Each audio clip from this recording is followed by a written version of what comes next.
Assalamualaikum warahmatullahi wabarakatuh. Saya Sarah Dwi Septiani dari kelas 11 Akuntansi 2 akan mempresentasikan tentang subjek pajak.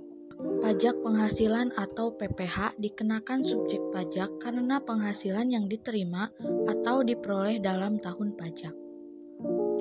Subjek pajak ayat 2 pasal 1 dan 1A. 1. Orang pribadi, 2. Badan, 3. Warisan yang belum terbagi, 4. Bentuk usaha tetap atau BUT. Subjek pajak pasal 2 ayat 2, 1. Dalam negeri, 2. Luar negeri.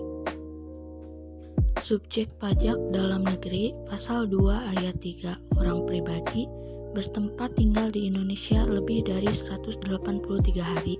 Badan didirikan atau bertempat kedudukan di Indonesia. Warisan yang belum terbagi menggantikan yang berhak.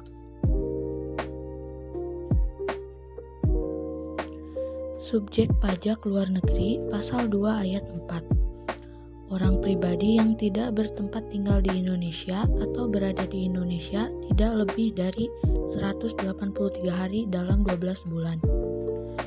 Badan yang tidak didirikan dan tidak bertempat kedudukan di Indonesia menerima atau memperoleh penghasilan dari Indonesia bukan dari menjalankan usaha atau kegiatan melalui BUT di Indonesia. Bentuk usaha tetap pasal 2 ayat 5. Bentuk usaha yang dipergunakan oleh 1. Orang pribadi sebagai subjek pajak LN. 2. Badan sebagai subjek pajak LN untuk menjalankan usaha atau kegiatan di Indonesia.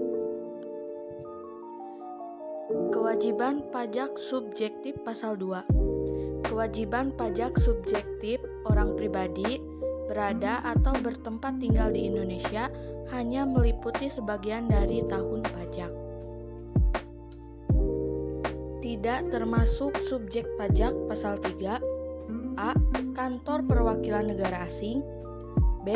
Pejabat perwakilan diplomatik dan konsulat atau pejabat lain dari negara asing. Dan orang yang diperbantukan atau yang bekerja dan bertempat tinggal bersama mereka dengan syarat bukan warga negara Indonesia dan di Indonesia tidak menerima atau memperoleh penghasilan di luar jabatan atau pekerjaan tersebut. C. Organisasi-organisasi internasional yang ditetapkan Menke dengan syarat Indonesia menjadi anggota organisasi tersebut dan tidak menjalankan usaha atau kegiatan lain untuk memperoleh penghasilan dari Indonesia selain memberikan pinjaman kepada pemerintah yang dananya berasal iuran para anggota. D. Pejabat-pejabat perwakilan organisasi internasional dengan syarat bukan warga negara Indonesia dan tidak menjalankan usaha, kegiatan, atau pekerjaan lain untuk memperoleh penghasilan dari Indonesia.